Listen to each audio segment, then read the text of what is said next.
Good afternoon, ladybugs and yellow jackets. Welcome to Author Reads Friday here on Fae Productions. I am your host, Fairy Princess Lolly, and today we are with Roberta Broussard. Did I say it right? Broussard? Yes, Broussard. Okay. Yes. Okay. And before we get into everything today, I have my, let's see, I've used obligatory, I've used mandatory, I've used my whatever promotional plug of like, subscribe, and ring the bell if you want notifications. And all of the information today, of course, will again be in the low bars. If you're watching from Facebook at home, make sure that you go to StreamYard.com/Facebook and just make sure that Facebook and StreamYard can connect to each other so we can see your name in the comments. It doesn't look like we're just talking to Facebook user number whatever. I will put that up here, actually right here. This is the enabling for the chat. So yes, so let's get into it then. Thank you so much for joining us. And hi, Rebecca. Yeah.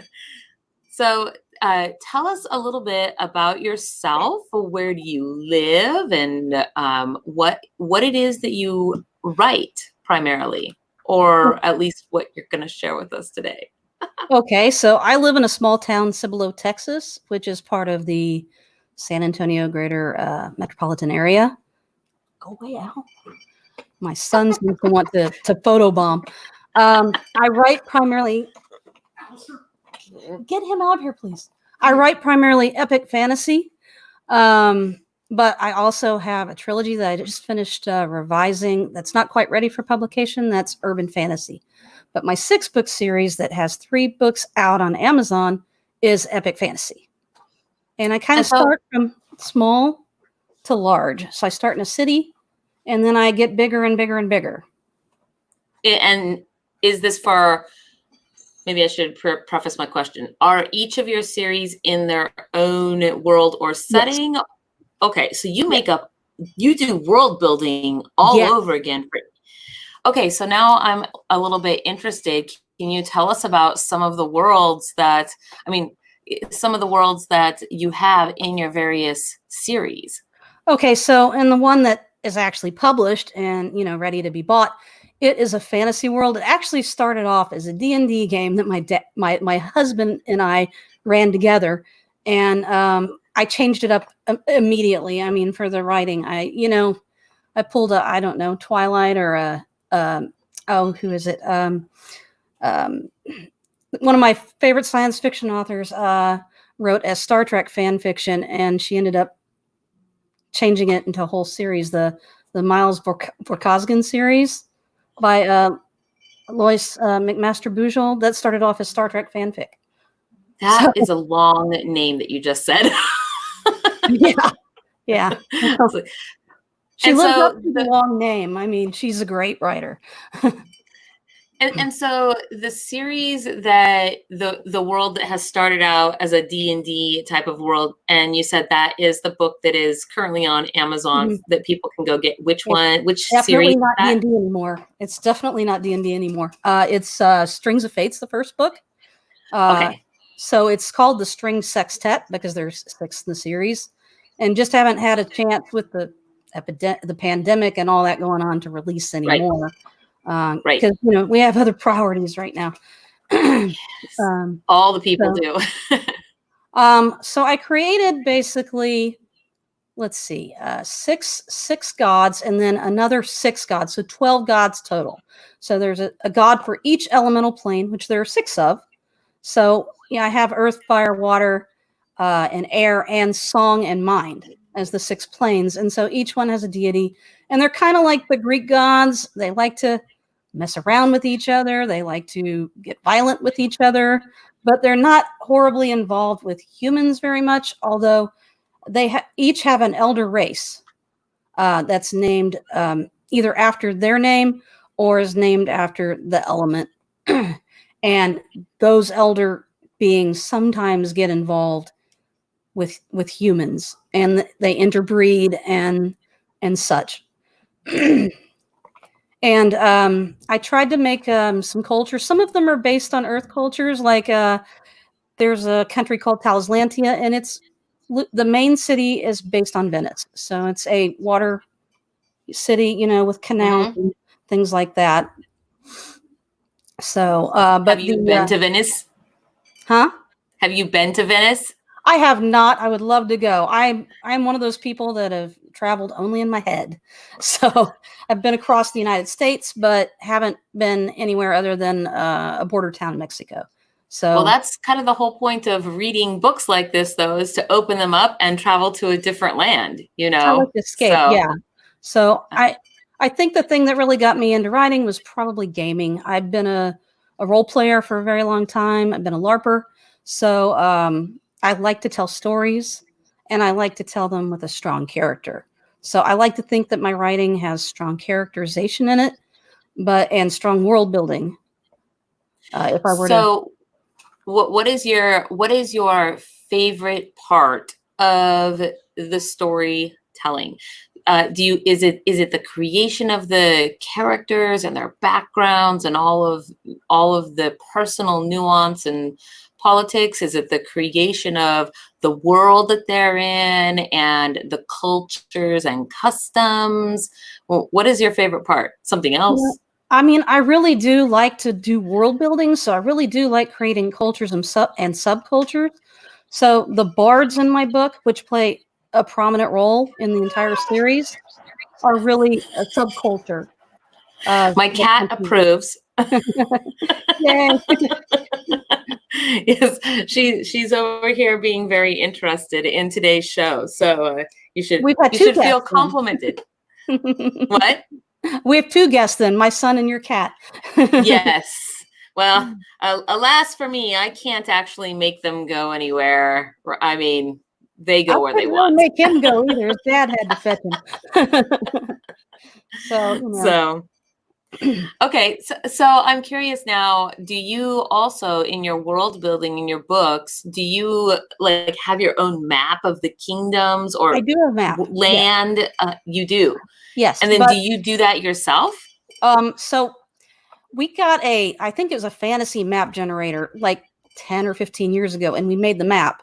And I really need to find another good map generator so I can put a nice one into further copies of my books, because it looks kind of crappy. I mean, because I have some of the towns on there, and then I came up with other towns and I drew them into the map. So, you know, it doesn't look like something you would want to put in your book because it has drawn in pieces and such. So there is a map. I sent it to my father-in-law so he could look at it when he read my book. So now I'm curious also, so this is, what do you call the land or the world that the Sextet series takes place in? So the name of the world is Solnyra, and Solnyra. And the kingdom where Saren Nighthawk, which is my main character, the point of view character, is from Drlandria. Okay. So, and there's some other countries. A country next to them that is a primary antagonist is the Zorlandrian Empire. Okay. And, I don't want to talk too much about that because it doesn't come into play. Well, it comes into play a little bit in the first book. There's some bad guys that are Zorlandrians in the first book, but they're not major characters. They're more of a plot device than anything else. But they become pretty major. Not those characters, but the Empire itself becomes major in the later books. Now, I do see a quick question from the audience. Are your books with an omniscient narrator or a limited scope? No, they're not omniscient. It's written strictly from the point of view character's point of view, what she knows. Now, she's an empath, so later on, when she gets more skilled in her abilities, you can get some of the emotions of some of the characters that she runs into. So you do get some of that, but it's written from just her point of view. Omniscient point of views are pretty hard to write from. You'd have to have, I don't know, I don't see myself writing that point of view. I have tried some experimentation with doing multiple point of view characters. In the last book in the series, I actually have, I don't know, 4 maybe points of view in the last book in the series, because I didn't feel like Saren could tell the story by herself. So some of her spouses and that's kind of giving something away. Anyways, some other people are involved in my point of view. And so I'm curious to hear about a different series, even though I know they're not for sale. I want to hear about one of your other series and the world that you have there and the type of genre or whatever, and then I'll let you read. Does that sound okay? Yeah, that's fine. Okay. So, well, I'm thinking I'm going to try to find a publisher rather than self-publish it. It's called the Chances Trilogy, which, of course, the name could get changed, especially if I get a publisher. And it's a 3-book trilogy, and I was starting to write a sequel to it, and then the pandemic kind of hit, and I just don't feel like writing novel-type stuff. So I've kind of put it to the side, but I'm going to come back to it, to the sequel. But the trilogy is complete in and of itself. It is set on Earth, and it is set sometime in the future. I don't actually specify the date. At first, I was putting contemporary stuff in it, and I realized no, because I'm giving them some cyber technology, and not very much, just like the headwear. Future is now. Yeah, no, I gave them like some kind of headwear. I mean, I'm not really a technical person, so I didn't want to go into detail about it. And I'll probably get somebody who is more technical to read it and give me some ideas on how to expand on it for the people who like the technical stuff. But the main character, actually, it's kind of weird, but I got the idea from a dream. I had a dream about this girl that met this other girl on a date. And then I started a story from it. And I said, well, I don't really want to write a mainstream romance. I don't consider it paranormal romance. I really do consider it urban fantasy, but I would say that people who follow paranormal romance would probably like it. The character she appears to be human, but she isn't. I don't want to really spoil it, but neither one of them. A little bit of futuristic, cyberpunky. Yeah, that sounds kind of cool. And I will say, it has angels and demons in it. And it definitely has a good versus evil bent, but it also has the Seelie and Unseelie chord in it. But Unseelie isn't evil, and Seelie isn't necessarily good. It's more order versus chaos kind of thing. And summer versus winter. And I think those are probably more true representations of Seelie, Unseelie, to be perfectly honest. So, and so I played in a lot of like LARPs where vampires are not necessarily evil, but are, they're kind of, some of them are good. Most of them are kind of neutral or other than the feeding on people thing. But, but in this book, they're evil. I just said, forget it. I'll make them evil. I've written other stuff where they're not. But in this case, I wanted to make them bad guys. And so I have necromancers. Humans have a lot of different magical things. There are dragons in it as well. Ooh. So I've always been a fan of dragons. So see, book dragon. Book dragon. Instead of a bookworm, I'm a book dragon because I read way too much to just be a bookworm. Your hoard is not gold; it is books, and you just are upon a mountain of books. Oh, you should see my library. I have about 6,000 books. So that is an impressive library. I wish I had enough space for a library. I easily have probably going on something like 2,000 books. So myself. So I am a big book person too. And but 6,000 is definitely more books than I have. So I have a few years on you. So I mean, I don't know. I mean, is that like a challenge? Like, did you just throw the book gauntlet down at me? No, I'm older than you are, probably. I mean, I don't know how old you are, so. Well, I'm a fairy, and what is time? What is time? Well, yeah. Wish I could say the same, but time's starting to catch up a little bit. It's that thing I have a terrible relationship with. I can never remember it, I'm constantly running askew of it. Well, I will tell you, there is a fairy princess in my urban fantasy series. Ooh, well, that's exciting.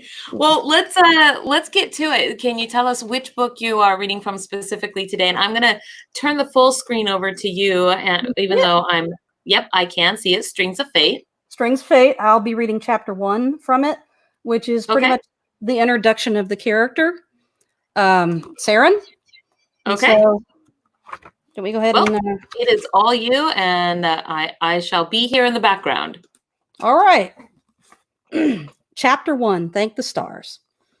As Saren Nighthawk strolled back to her warehouse home with 2 loaves of bread and a prime piece of meat tucked into her cloak, she saw a fiery pink-red glow like the colors of false dawn emanating from the sky ahead of her in the direction of home. With sunrise 12 solars away, Saren broke into a run, heading towards the scarlet and golden lights of a raging fire. Her heart sounded like a snare drum beating in her chest. She hoped her home remained unscathed. Fear battered Saren like one of the typical autumnal storms that ravaged the coast of Rondeville during the month of moon high. A bass drum pounded in her head with every step that she ran nearer to home as her fears built like a song's crescendo. Saren knew she'd be homeless again. Her luck hadn't been that good the last few years, but at least she'd had shelter and 1 regular meal a day.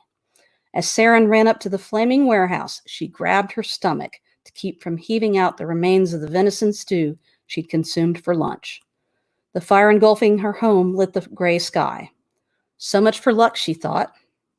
The fire was concentrated around Solomon's office and living quarters. Saren gulped down bile as she thought, if the boss is in there, he's charred to a corpse by now. From the direction of the flames, Saren could tell that she might be able to get inside the open bay of the warehouse where she and her fellow thieves lived. As she watched for a moment, the fire started to spread from her boss's quarters and began devouring the offices. Soon the blaze would expand its web to reach the roof.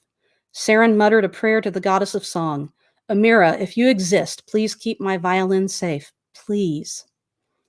Unclasping her cloak from her neck, Saren wrapped it around her head for modest protection from flames as she ran up to the building. Saren felt crushed by guilt because the main reason for running into her burning home was to save her violin.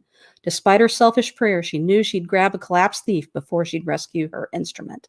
And that was some small comfort to her, even if the other thieves might not take the same risk for her. But Saren couldn't help wanting to retrieve her violin. It was the one reminder of the happy life she'd had with her mother before being betrayed by her. Her violin was all that remained of her dreams of becoming a bard.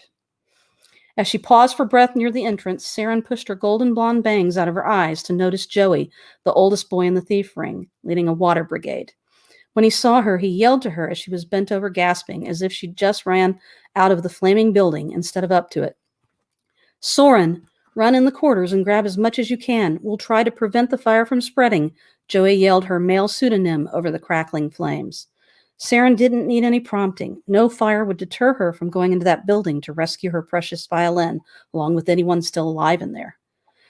Zipping inside the wooden warehouse, Saren surged past the 10 cots arranged in 2 rows of 5, with a footlocker by each bed. Before grabbing her things, Saren looked around for unconscious thieves. Even as she took her trunk, fear reached inside of her and made her grab another footlocker. Self-preservation kicked in. She must rescue as many as she can, or else one of the bigger thieves might take her things like her violin to sell for quick money, or her spare cloak to replace theirs, consumed in the fire. Despite her diminutive stature, Saren yanked as hard as she could to drag those 2 lockers out of the flame-encased building. Perhaps it was adrenaline or fear, but she pulled them both out. Saren saw that Joey and Ralph struggled to put out the fire, so clenching her fists tight into balls, she stilled herself to go back inside the building. Sure, Joey would protect her from the other lads if some of their things were ruined, but her past full of betrayal allowed some doubt to creep into her mind about it. The bay of their dormitory appeared unscathed by fire, so she ran back inside to retrieve more trunks. With a glance, Saren noticed townsmen alongside her fellow thieves fighting to put out the fire with the bucket brigade. Her brow furrowed as she wished they'd had someone who knew water magic to quench the fire. The thatch roof and wooden frame would burn itself down like so much kindling. The warehouse was doomed, but she hoped that the fire didn't spread, or half of Rondeville's dock district would go up in flames. Before darting back inside, Saren dipped her cloak in one of the buckets of water to act as a shield against the fire, in case she misjudged the progress of the flames against the flimsy warehouse. Saren coughed when she went back inside the second time. She had to save as much as possible. Even if the people fighting the fire couldn't save the warehouse, I could still save our things, Saren thought. With a grunt and strong jerk, Saren grabbed Joey and Ralph's lockers. Peering through the haze, she tried to look for bodies lying on the floor, but her eyes couldn't see further than a few feet. She prayed to Nastara, the goddess of healing, that no one was there. Still, Saren paused again to look for unconscious bodies inside the bay, but she didn't notice any as she dragged the 2 trunks outside and went in to grab 2 more sets. As Saren turned to get the last 2 footlockers, Joey grabbed her arm. "No, Soren, the fire is burning the roof. A falling beam might hit you, or the smoke could kill you." Saren yanked her arm away from Joey and shouted as she ran back in to fetch the last 2 trunks with her blue eyes piercing his hazel eyes. "Just keep the fire off me until I come out." Even as she ran back inside, Saren thought that she must be crazy to be going back in just to rescue more possessions. With a furtive glance at the roof as flames flickered across its beams, Saren ran to the cots with the last 2 lockers. She grabbed the handles as the flames glided overhead, and she varied between heaving and dragging the footlockers with all the strength her 13-year-old frame could muster. As the smoke thickened like an early morning fog, Saren wasn't sure if she'd make it out because her endurance was fading fast. As she struggled out of the room with her burden, tendrils of smoke attacked her, irritating her eyes, creeping into her lungs and stealing away her breath. Repressing a snicker because she needed the strength for those last few steps, she thought that the smoke was like a highwayman sneaking out of an ambush and then leaping on her when she least expected it. How ironic it would be for her to die to another thief. She coughed to clear her lungs, only to suck in fumes from the air. Typhus's toenails. She'd been in tighter spots, she thought. She wouldn't let this silent killer take her down as she crouched near to the floor to search for fresher air. With a surge of determination, Saren readjusted her grips on the 2 handles. She'd steal the trunks from the fire, get out, and live to laugh about it. The thickening smoke curled about chest high on Saren, so she stayed down near the floor to gulp for air. Saren held her breath while she struggled with the 2 footlockers, dragging them as fast as her wiry arms would allow her. She prayed to herself as she staggered towards the exit. Saren knew Amira wasn't listening because she'd have prevented that disgusting merchant from raping her 2 years ago. But Saren decided to give Amira one more chance in case she was. "Amira, if you get me out of here, I swear I won't steal from anyone who doesn't deserve it," Saren prayed over and over again. Alternating between pushing and pulling the 2 trunks toward the exit, Saren struggled to drag them out before the smoke overcame her, or a blazing timber from the roof hit her on the head. Saren collapsed a few feet outside of the building, gasping for breath and drinking in air as if it were a fine wine. Joey and Ralph grabbed the locker she'd dropped near the door and dragged them over to join the rest. One of the other lads who'd been helping douse the fire looked at Saren, shook his head, and said with a brief smile, "You're one crazy fool, Soren, but we'd have nothing left to us if you hadn't done that." "I suppose I am, Carl." Saren shrugged her shoulders. "I've lost everything I've owned before and don't want to go through it again. I feared if I didn't get all of them, I might lose mine. You can call it self-preservation." Carl bit his lip and smirked. "If you say so." Saren knew he didn't believe her. He thought she was being generous and appreciated it, but he wouldn't tell her that. She wasn't sure how she knew the emotions behind his words, but Saren could sense his gratitude. Even worse than thinking she had sensed his emotions, Saren thought she'd heard him say thank you, but his lips hadn't moved. Uncertainty filled her as she assumed that the outside emotions and thoughts were his. How she resented that she couldn't tell her emotions from another person's, or she heard other people's voices in her head. Squeezing her eyes shut, Saren thought of that thick wall with her on one side and Carl on the other, and his emotions disappeared as the last of the flames were quenched by the group of 30 people tossing water on the gutted building. Blinking as she opened her eyes, Saren didn't know how long she'd squatted by the lockers trying to block Carl's feelings out, but at least the fire was extinguished.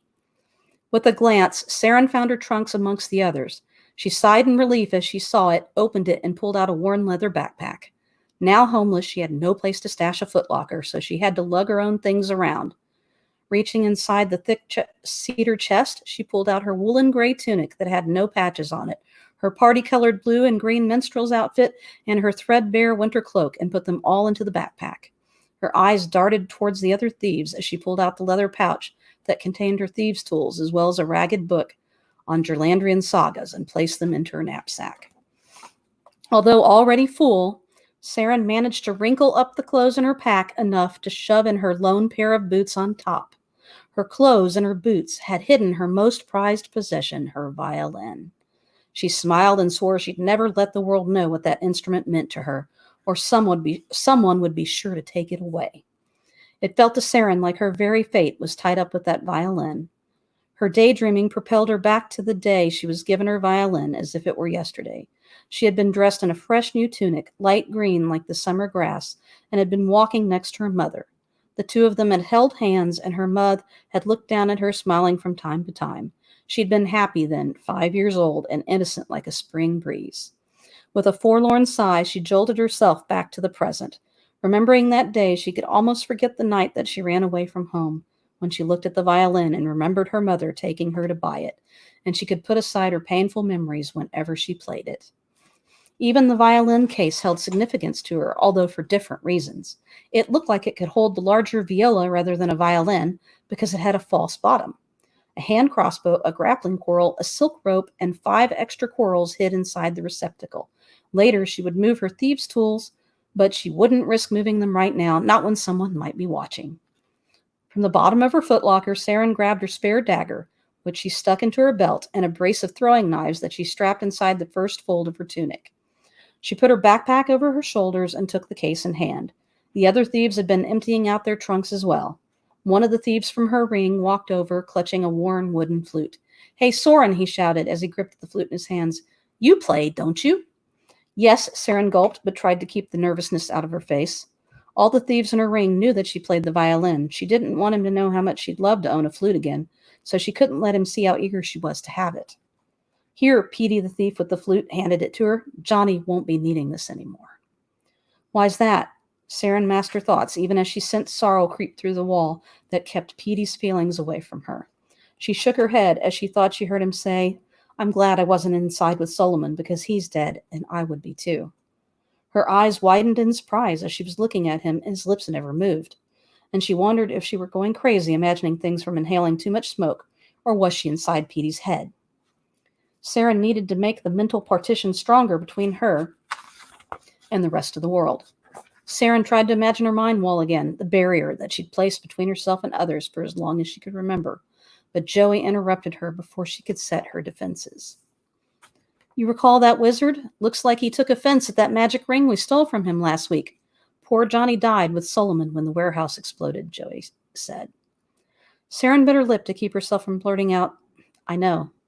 She tried to hide the emotions on her face. They could get her murdered, she thought, as she tried to make her mental barriers thicker, like the ramparts of a noble's castle surrounding her and preventing the feelings from coming out.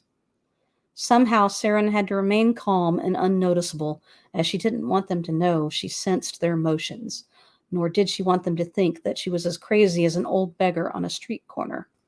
Once Saren regained control of her feelings, she had to figure out what happened. Her survival might depend on it. "What caused the fire?" Joey looked at Saren and shook his head. "Not here. Everyone else knows, but there are too many outsiders near. I know a place we can sleep tonight, and I'll tell you the tale then."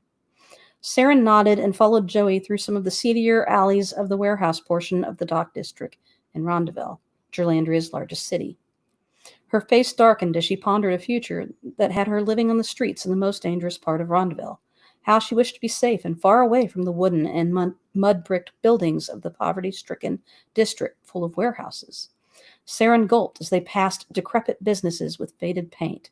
She glanced at a dilapidated bakery with loose mud bricks on its walls, and her eyes darted past a building with wooden slats covering the windows that rumor had it was owned by the Assassins' Guild. Then they walked past a fishery by its smell of red fish oil and dead redfish, and taverns for the sailors. Lastly, they passed by stores catering to ship's captains that traded goods varying from canvas for clothes and sails to navigating tools of a sailing captain's trade to netting for the fishermen. She averted her eyes from the single magistrate's guard they saw. They didn't see guards often in the dock district. Saren guessed that the guard was there to show the thieves and assassins guilds that they weren't the legal authority in the city. Ironic, she thought, because that guard was probably paid off by the illegal guilds to ignore crime outside of tavern brawls. Looking ahead of them, Saren frowned at the wooden buildings she passed. Most of them had timber and mud walls with straw or thatch roofs, although a few had white bricks made of limestone. Those were the prosperous amongst the poor. They lived in a pile of kindling, she thought bitterly. Joey headed down an alley that smelled of stale ale and urine to one of the major wheel-spoke roads that led into the interior of the city, away from the ocean. The pair continued walking until they left the dock district and entered the second worst place in town, the lower-class housing and inn quarter called the Cobblestone District. Saren didn't realize as they arrived at the cobbled streets of the cobblestone district that she was breathing deeper.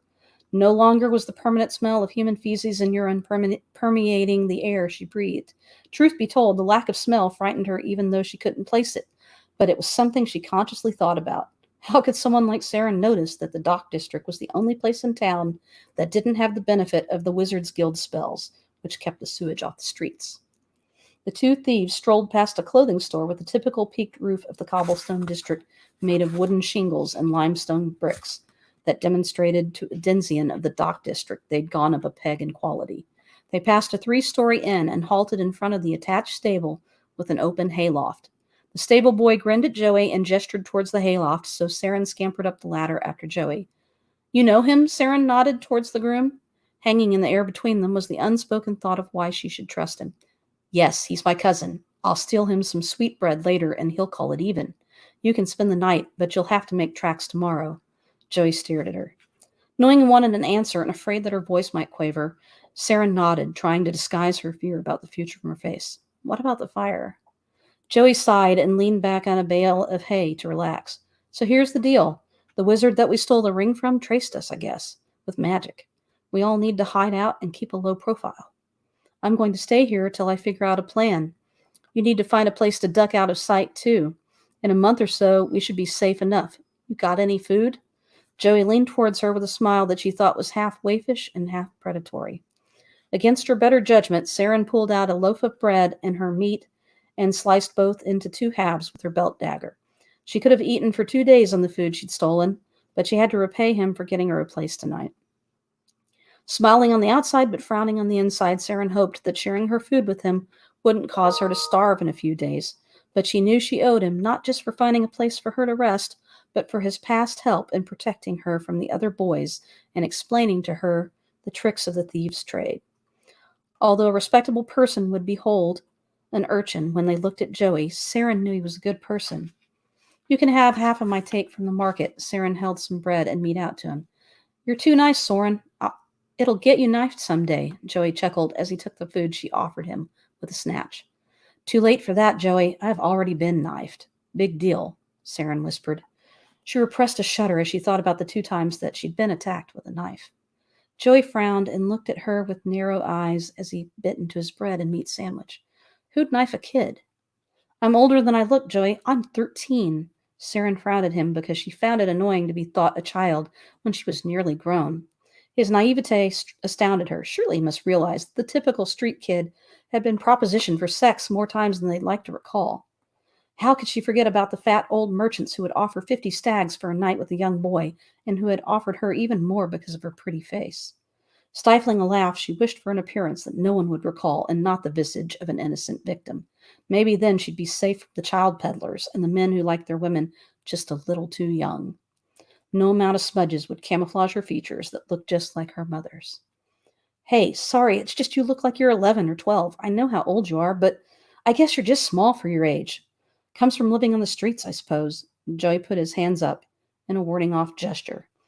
Saren thought as she bit into a beef sandwich. No, it came from being a girl, but Solaris damned if she'd tell Joey that if he couldn't figure it out on his own. Instead, she said, "Comes from a short father and a short mother, if my mother's tale is to be believed. Sometimes folks think that little means easy mark. I made 'em pay." Saren clenched her fists in memory of her bitter past. Joey chuckled and held up his hands, trying to soothe her. "I wouldn't knife you. You're a tough little cuss." Joey smiled at her. Saren laughed and relaxed. She knew Joey was no threat to her. He'd have long since beaten her up and taken everything by now, or at least tried to, if that were the case. "That I am." "Well, even scrappers need to sleep. You'll be safe here, but you got to be out by 6 solars, Joey said. Saren nodded and didn't bother to argue with simple facts. She put her head down to rest. Tomorrow, she'd find a place to hide out. Tonight, before sleep claimed her, she looked up at the stars, her namesake, and thanked whatever gods were listening for keeping her safe this time. That's the end of the chapter. All right. Well, thank you so much for reading that. We did have some interesting discussion. I'm going to bring us back here. Okay. Yes. Okay. So, well, thank you. That was awesome. Oh. And so I'm curious now, having listened to a little bit. So one of the things that came up, a question that was asked was, since this first book in the series that you're reading is Strings of Fate, and obviously seems to have a musical bent to it, Mhm. do you have a playlist or a musical inspiration that goes along with this book? I do. I posted some of the songs that were part of the playlist on my Facebook page, Gerlandria. Okay.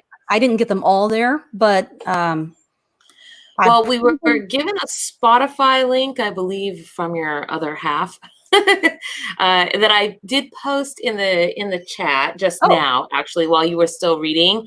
But I'm curious, what kind of music is on that? Since, of course, here watching live, folks can't see see the music that you a had in lot your of head. different music. I'm kind of eclectic listener. I was in Mhm. band for like 7 years in school, so and I play the piano and the clarinet. So I really love all kinds of music. I like classical. There's Billy Joel. There's some Rush. There's some Enya, some Lorena McKennitt, um, Amy Grant, actually. So Um, pretty good range. yeah, I'd actually have to look at the list. It's been a while. So, oh, I have Barry Manilow actually. So, yeah. So really, a lot of pop. I mean, I'm a huge fan of pop, but I'm also a fan of Celtic and New Age as well. And there might be some country songs. There's some Enigma if you're familiar with them. I am. Uh, so, a couple of those. And quite a lot of love songs because it's not a romance or anything, but I think that love is a part of the human condition, and so I don't downplay the love that my character has for other people in my novels, and I don't walk away from sex scenes. I mean, I'll write them out, so I don't back away from those. So these books do go into that kind of Yeah, that. Well, I mean, it's good to know, right? Because you don't want to buy a fantasy book and give it to your 12-year-old and then, whoops, right? well, they'll So get it's an education, but the a first crash book course. actually has no sex scenes in it. I can tell you that. Book one has no sex scenes. Book two definitely does towards the end. Because she's 13 when the book starts. So, but she also living in a more medieval based society. People are sexually active at a younger age. They're not like our society. You hear a 13 or a 14-year-old doing anything, and you're like, what? But you know, Well, that's actually what I was going to ask. I had a question, which when you were talking about how they were putting the fire out, and then mhm. of course with the buckets, and then went on to the cobblestone, and I was curious as to what is the actual time period. I know that it's not on an Earth scale, right, No, of time, but there's like a relative. If you were to say it's like Elizabethan England or mhm. Victorian or ancient China or something like that. That- Like, what is the that's something actual time? that's interesting. Okay, in my series, it actually probably starts off at high Middle Ages, maybe the 1400s, but it actually progresses in technology. And the thing is, I like to use magic like it were technology. So the sewers are maintained, except in that district where Saren was living, by the wizards. So you have, they're not called refrigerators, they're called freeze boxes, but the freeze boxes have spells put on them to keep food cold or, frozen, depending on the type of food. And same thing with like ovens have fire elementals, and, you have water elementals that are helping you flush toilets and the like. But Hmm. there's some technology that isn't from the Middle Ages. Some of it's a little later, but it actually progresses during the series because later on in the series they run into a um, a culture that actually is more technologically advanced. They're about 1800s America. Uh, this country is, but they're separated by an ocean, and the descendants of that particular country are descended from the goddess of the mind, Riona, and she's actually the goddess of intellect as well. So her elder race actually are inventors. So they invent stuff, and then the people that are their servitors get some of the inventions, and Hmm. so it I go into more detail in the other books, which aren't out yet, but yeah. And now, what is the quote? Is it Arthur C. Clarke who made the quote about magic and technology? Mm-hmm. Any sufficiently advanced technology is indistinguishable from magic. Yes. Is that it? Yes. That's definitely a theme in this particular series. I mean, yeah, it made me think that when you're like, well, the sewer's run by magic. well, nobody talks about that.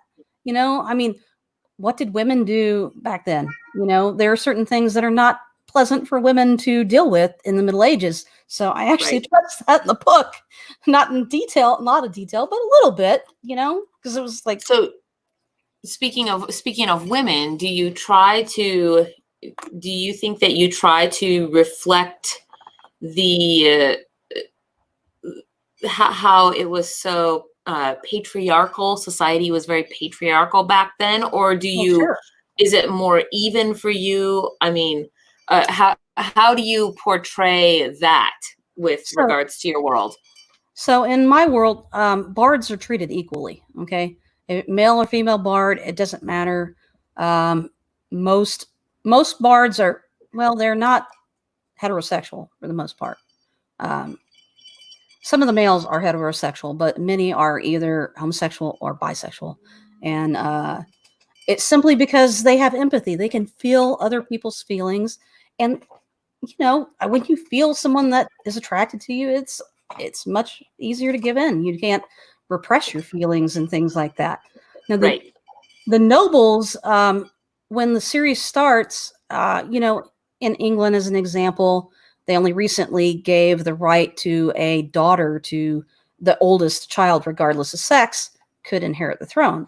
That was recent. I mean, it doesn't apply to, you know, William's child, because William's child is a son, so he'll inherit the throne anyways. But had his daughter been born first, she would have inherited. And so that is actually something I address in the series, because the heir to the heir, his only children are women, and so she's going to inherit eventually.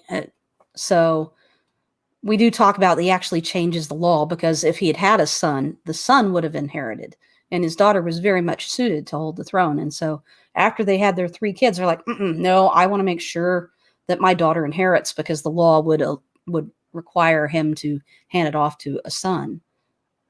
But when that's quite interesting. Yeah, so the law does get changed actually during the series. He's kind of a reformer king, if you will. I like it. Okay, so people, if they're curious to hear the playlist, they can either go. So I put the Spotify in the chat, but then you said it's also on your author Facebook fan page. Some of it, I put some YouTube videos for some of them. I don't think I finished the whole list though. So. And so we have a question, a different question from the audience, and it is, what approach do you take to your unique world building, and do you build the world before the book is written?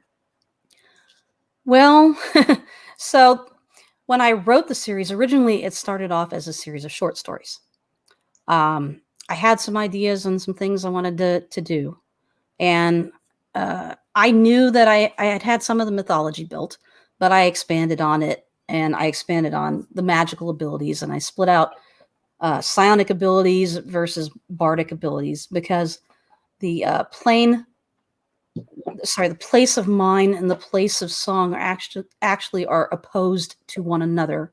So bards and psionicists can actually stop each other's powers using their powers. Psionicist is mind.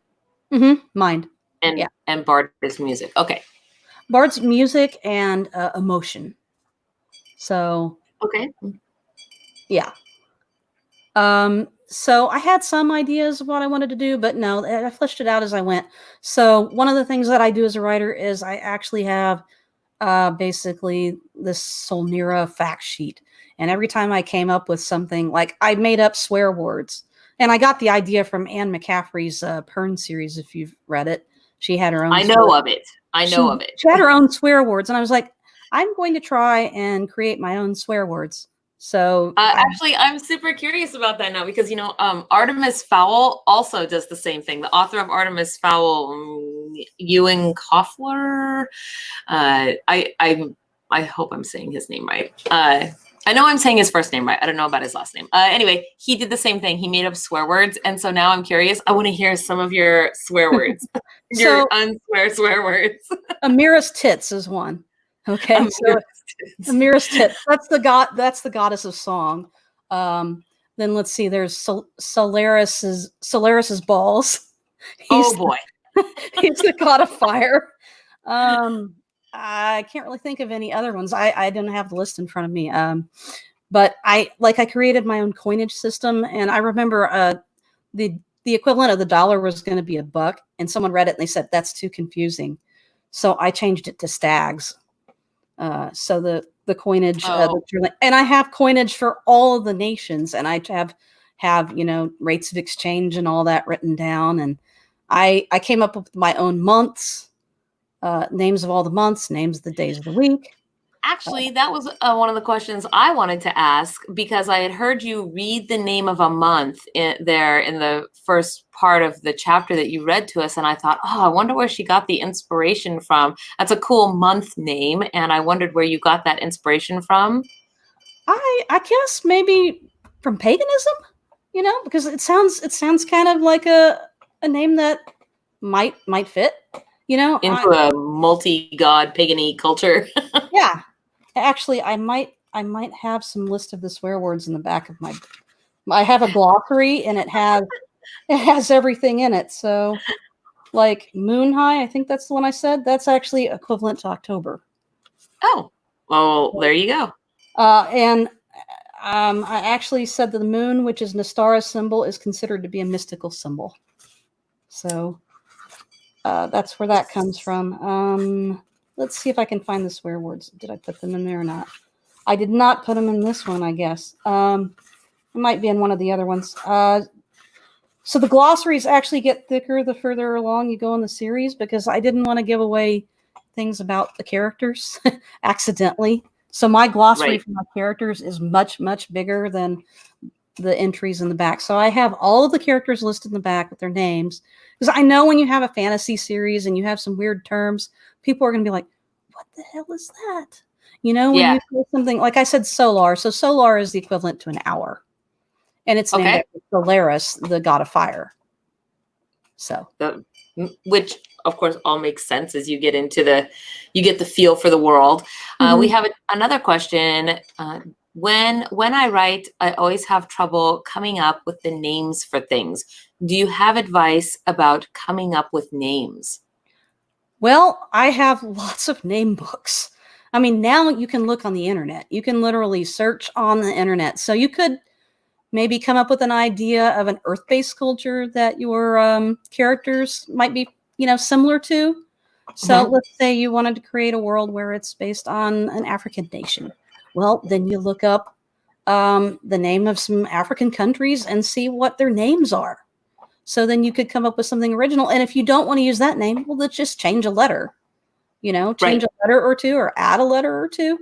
So like Saren, as an example, is a Welsh name and it means star.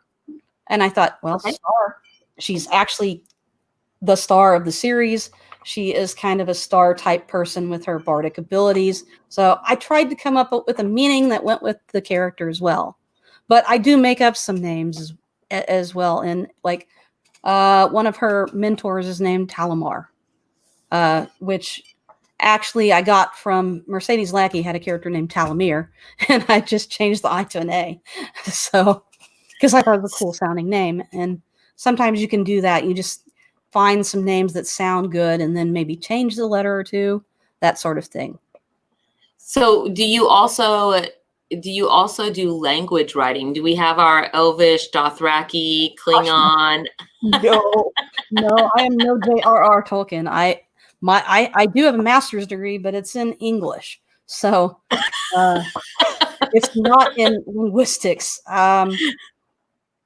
So no, like I know someone that said, why don't you come up with names for your instruments? And I was like, no, I'm not doing that. I'm not going to do that.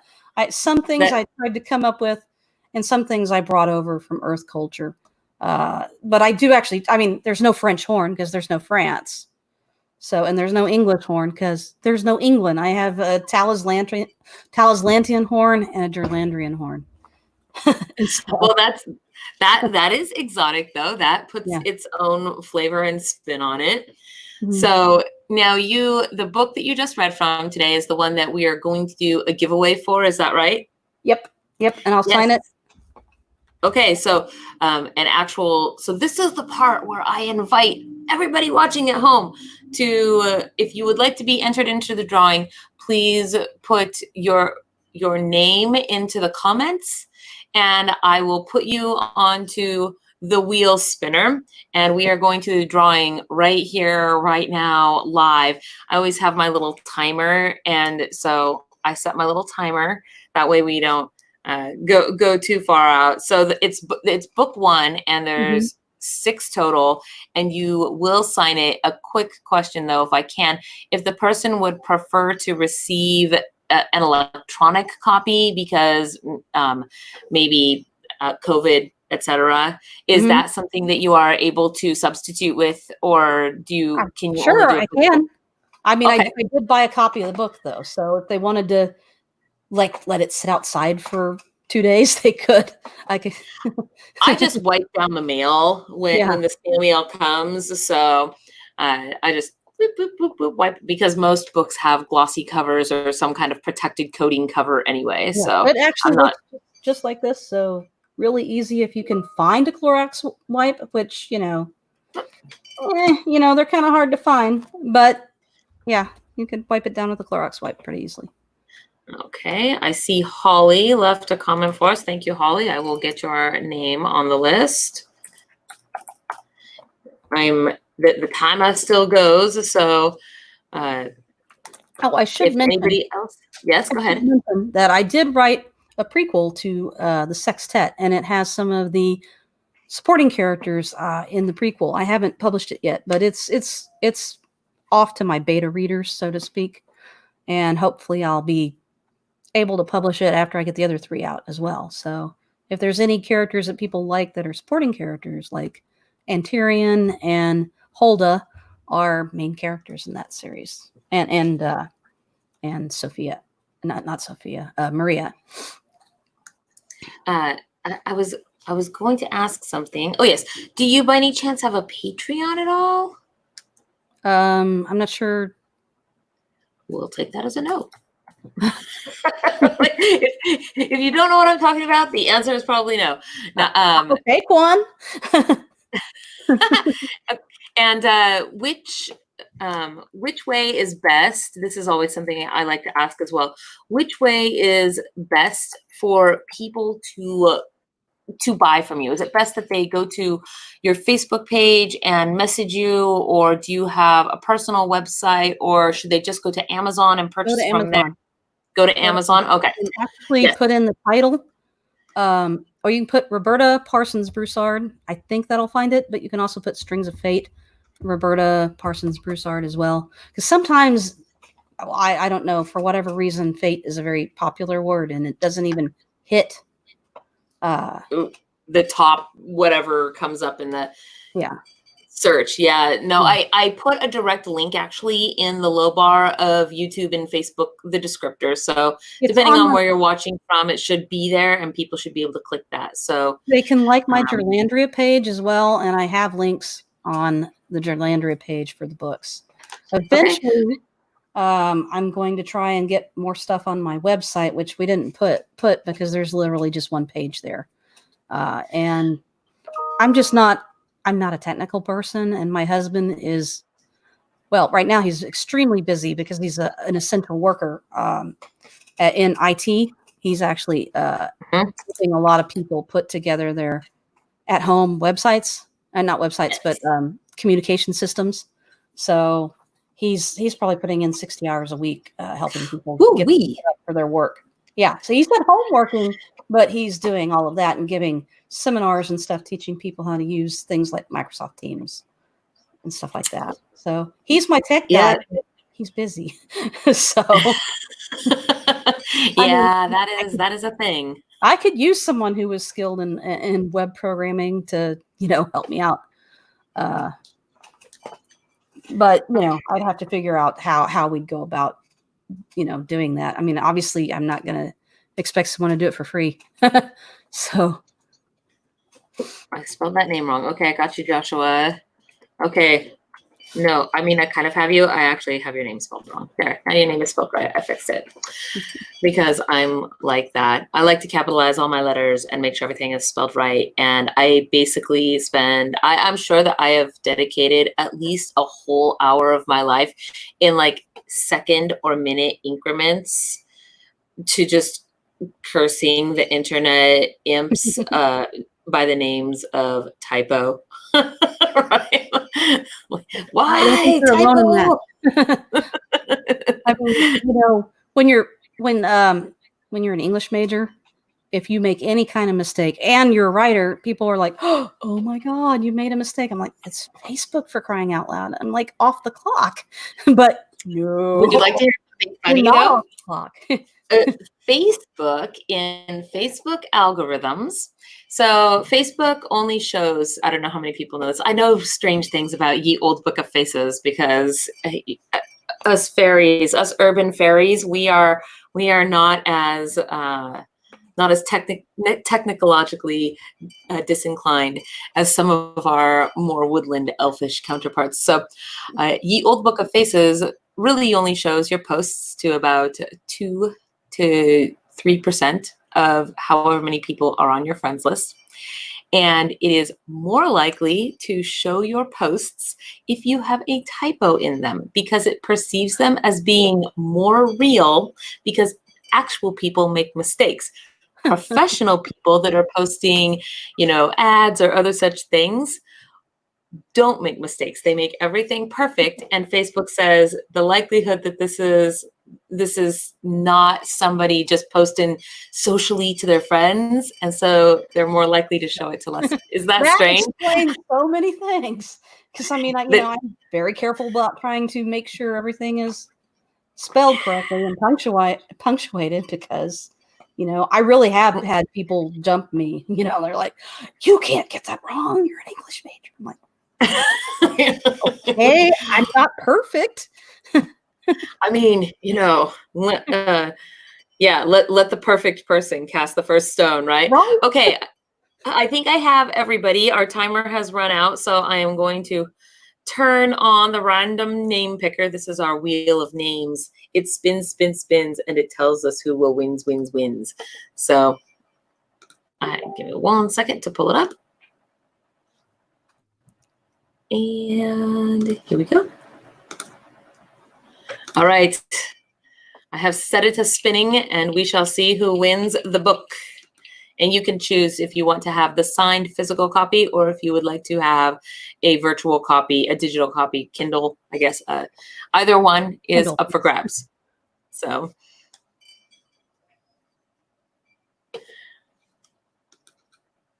There are a lot of names on the list today. It's very exciting. Well, anybody can buy it if they don't win. Right? Yeah, we put all of our Patreon patrons and then those viewers who would like to be entered. So let's see who we've got. Oh.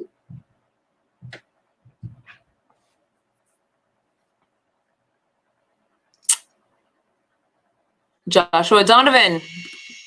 Congratulations out there in the crowd. I know you're watching. I see you right there. Yay! You won. Yay. Congratulations. Okay. Well, that is basically the last thing of our day today. We are right on the nose at 2 p.m. Great. Good timing. Yes. And so I'm just going to pull up your banner one more time.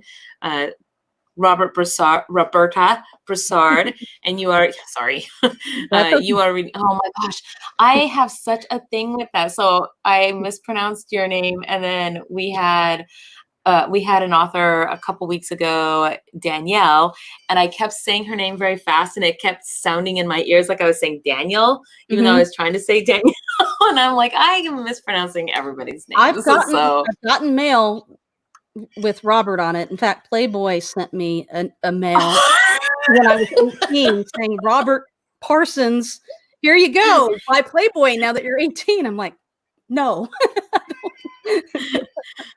Well, that was super. Yeah, and that was super funny. close for you, though. I see. I'm kind of watching the comments here a little bit, and I'm like, it was super close. It was kind of between Jesse Lucci and Joshua Donovan there, so a close call. All right, I will get you the information after the show, and thank you, everybody. Yes, please go check out her books. They are on Amazon. You can get them there, shipped right to your door.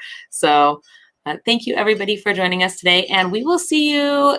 If you are around tomorrow, we actually have a hedge game. So we will be over on the hedge doing LARPy things there. And then on Sunday, our regular handmade home shopping show. So we'll see you guys hopefully in the next couple days. Bye. Bye, everyone.